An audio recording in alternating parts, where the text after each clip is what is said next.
Bismillahirrahmanirrahim. Assalamualaikum warahmatullahi wabarakatuh. Salam sehat dan salam sejahtera untuk Bapak Ibu dimanapun berada. Pertama, tentunya kita tak bosan-bosannya mengucapkan kata puji dan kata syukur kehadirat Allah Subhanahu wa Ta'ala, karena berkat rahmatnya jua pada kesempatan ini kita diberi waktu untuk menyampaikan sebuah agenda atau strategi pembelajaran agenda 3, pelatihan kepemimpinan pengawas pada fokus kepemimpinan pengendalian pekerjaan. Nah, sebelum kita lanjut kepada penyampaian strategi ini, izinkan saya untuk memperkenalkan diri terlebih dulu. Nama Insinyur Abid Hamid MSI. Saya adalah Widyaswara Ahli Media pada Badan Pengembangan Sumber Daya Manusia Provinsi Sumatera Barat. Saya dilahirkan pada tahun 1965, bertepatan pada Hari Pahlawan 10 November, bertempat di Tabing, Padang, Sumatera Barat. Baik, sejarah pendidikan, saya alumni Strata 1, Fakultas Peternakan UNAN Padang. Alumni Strata 2, Sekolah Tinggi Ilmu Administrasi, Lembaga Administrasi Negara, Bandung, Jawa Barat. Kemudian saya punya kontak person dan juga alamat email Bapak Ibu saya boleh lihat, ada nomor WA, ada nomor link. Kalau ada hal-hal yang dipertanyakan bisa Bapak Ibu WA saya atau link atau panggil atau ada kontak yang saya tinggalkan. Kemudian saya punya alamat di Program 3 garis miring 4 Blok K nomor 8 RT 2 RW 2 Daduk Pembelitan. Baik Bapak Ibu semua, kita masuk kepada dasar hukum daripada pelaksanaan pelatihan kepemimpinan pengawas ini adalah Undang-Undang Nomor 5 Tahun 2014 tentang ASN, ya. Itu pasal 43 huruf B menyatakan bahwa lembaga administrasi negara fungsinya adalah pembinaan pendidikan dan pelatihan kompetensi manajerial pegawai aparatur sipil negara. Dan juga pasal 69 ayat 3 huruf B mengatakan bahwa kompetensi manajerial yang diukur dari tingkat pendidikan dan pelatihan struktural atau manajemen dan pengalaman kepemimpinan. Nah, Undang-Undang Nomor 5 Tahun 2014 ini saat ini sudah direvisi menjadi Undang-Undang Nomor 20 Tahun 2023 tentang aparatur sipil negara. Nah, selaku peraturan operasional daripada Undang-Undang Nomor 5 ini telah dikeluarkan PP 11 Tahun 2017 tentang manajemen PNS. Bapak Ibu semua, pelatihan ini juga dimasukkan ke dalam pasal 52 ayat 2 huruf A dan B mengatakan bahwa pejabat pengawas harus memiliki kompetensi untuk menjamin akuntabilitas jabatan untuk pengendalian seluruh kegiatan pelaksanaan yang dilakukan oleh pejabat pelaksana sesuai dengan standar operasional prosedur. Baik Bapak semua, PP 11 tahun 2017 ini juga sudah direvisi menjadi PP nomor 17 tahun 2020 tentang manajemen PNS.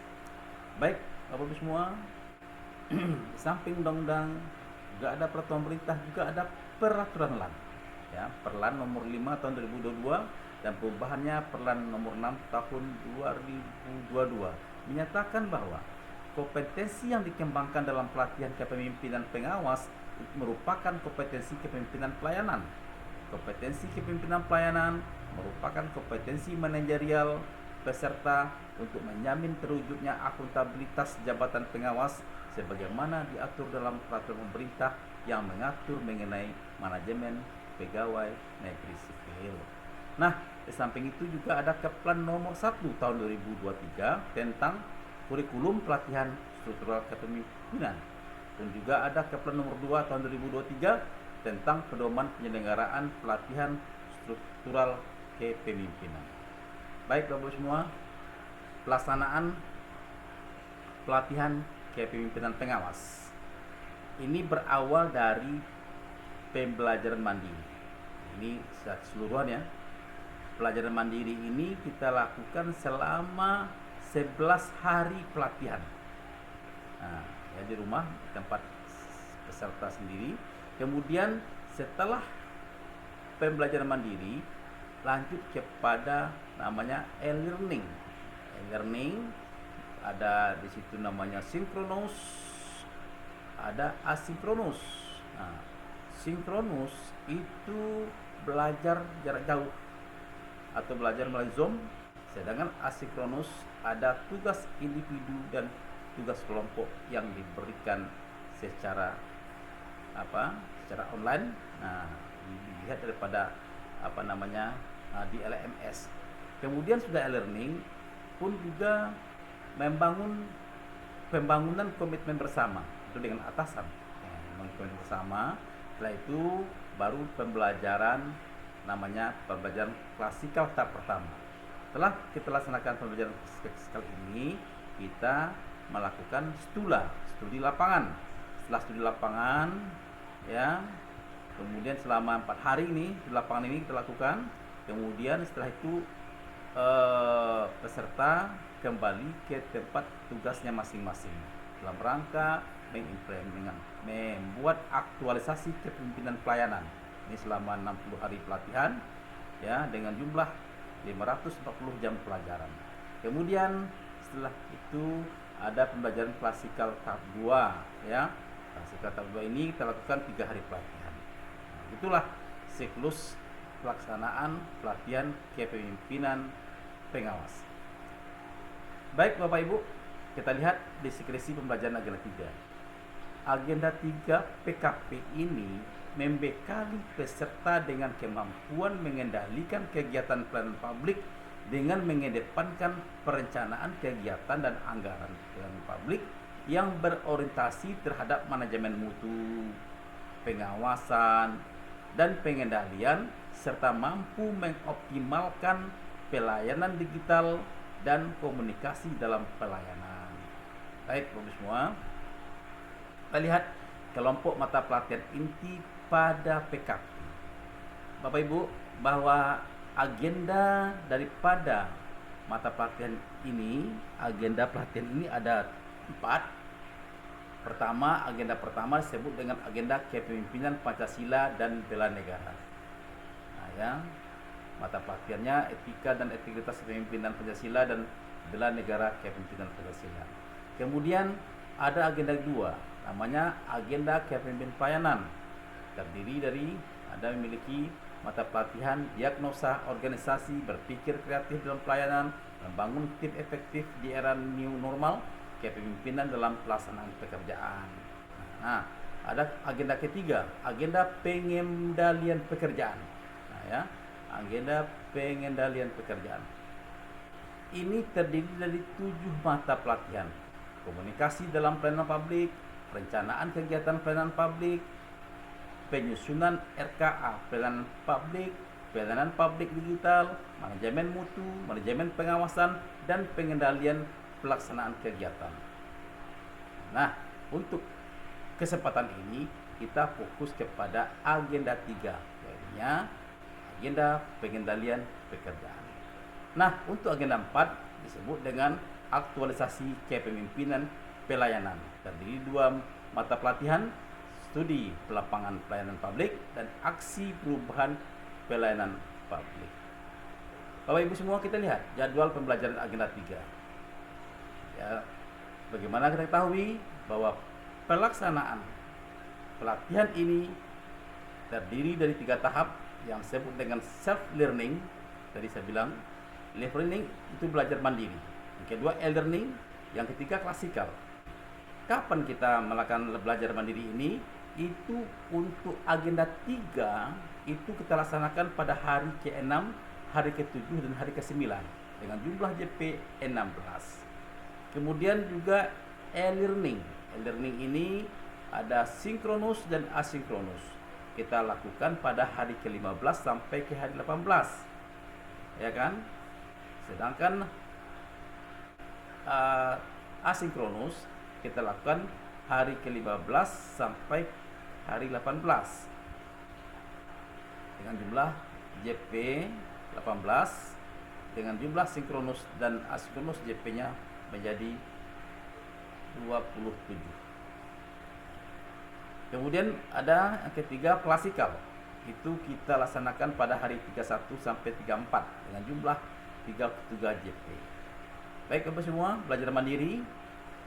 Belajar mandiri yang dimaksudkan tadi, peserta mempelajari mata pelatihan pada agenda 1, agenda 2, dan 3 yang di akhir pembelajaran setiap agenda, peserta membuat makalah untuk digunakan sebagai topik pembahasan bersama pengampu materi pada saat learning dengan mengunggah makalah tersebut pada LMS Learning. Agenda 1, agenda 2, agenda 3 juga makalah. Ini juga merupakan bagian penilaian penugasan individu. Baik Bapak Ibu semua, gambaran jadwal pembelajaran PKP Blended Learning. Ini saya katakan tadi pada hari ke-6, hari ke-7, dan hari ke-8. Ini kita mempelajari agenda, ya. Agenda 5 JP, kemudian juga pada hari 5 JP, dan pada hari ke-9 4 JP. Dan 2 JP kita lakukan untuk pembelajaran mandiri, pembuatan esai atau isu-isu agenda 3. Ini apa e-learning? E-learning agenda 3, penugasan individu dan penugasan kelompok. Bapak Ibu semua, setiap peserta diberikan tugas yang diarahkan untuk mampu menganalisis secara peningkatan pelayanan organisasi. Kelanjutan dari esai pada belajar mandiri. Ini adalah penugasan individu.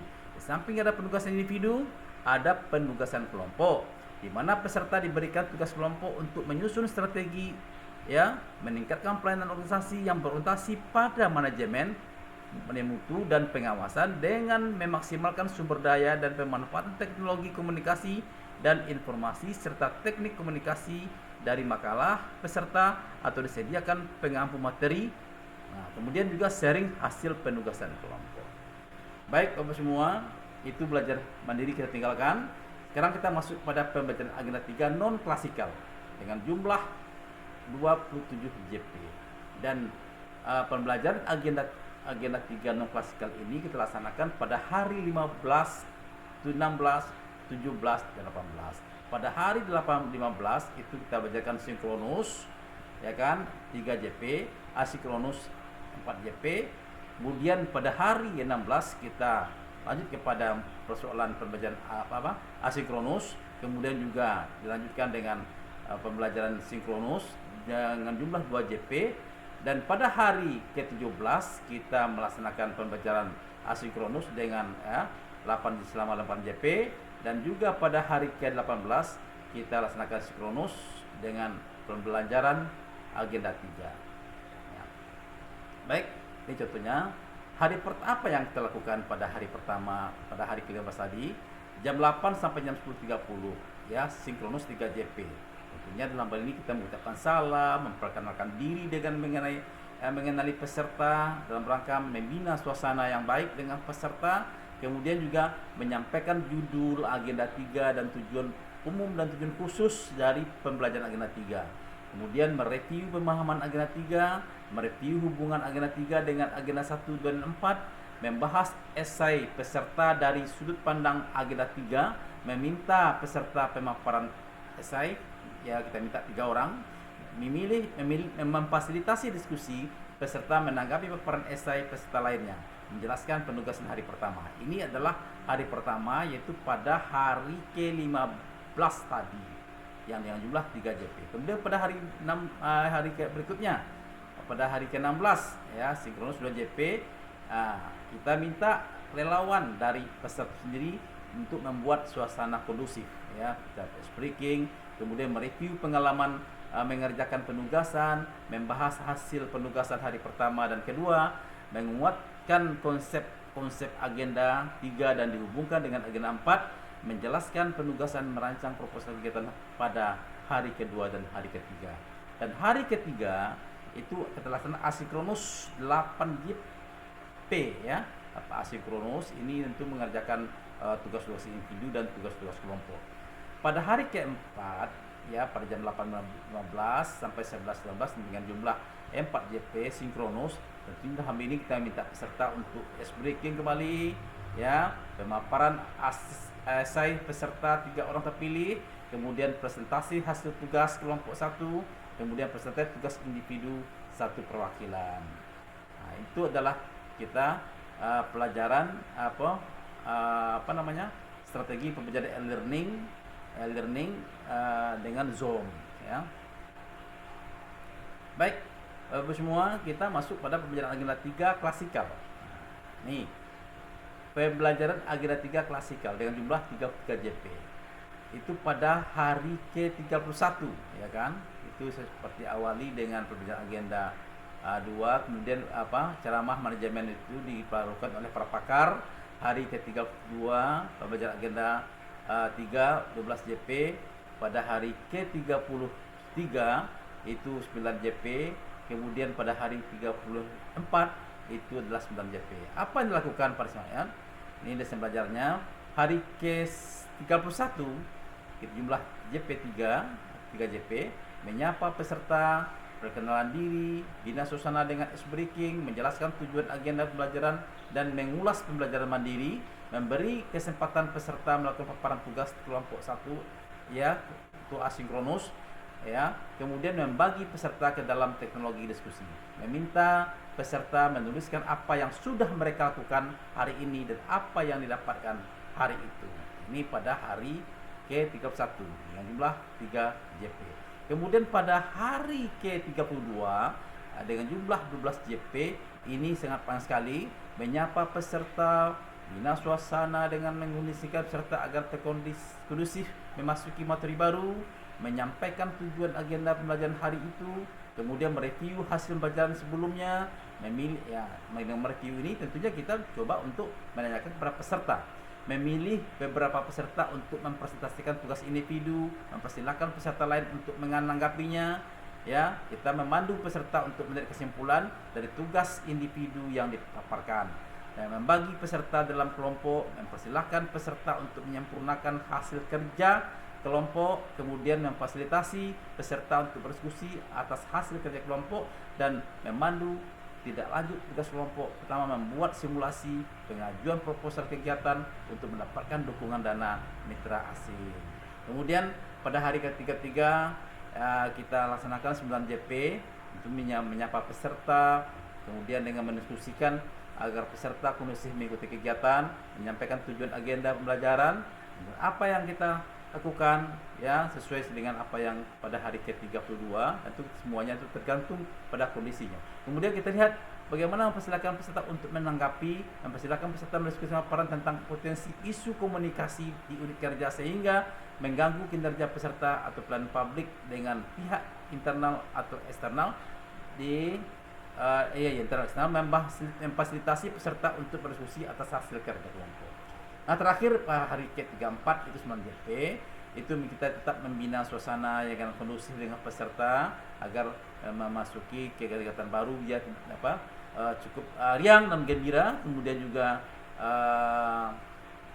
menyenangkan, membuat suasana yang menyenangkan, menyampaikan tujuan dan agenda pembelajaran hari itu, menanyakan beberapa hal yang tentang hasil belajar hari sebelumnya, meminta peserta untuk memaparkan tugas individu, apakah peserta untuk memaparkan tugas kelompok, memfasilitasi diskusi dengan peserta, memandu mengambil kesimpulan dari hasil diskusi yang dilakukan peserta, kemudian memotivasi peserta masuk studi lapangan dan evaluasi akademik. Baik Bapak Ibu semua, mungkin itu yang dapat saya sampaikan pada kesempatan ini. Mudah-mudahan bermanfaat, jelas tentang strategi yang dipaparkan. Mudah-mudahan ini memberikan manfaat bagi saya sendiri untuk sebagai penyelesaian, dan semoga bermanfaat, dan terima kasih, dan saya akhiri dengan Assalamualaikum warahmatullahi wabarakatuh.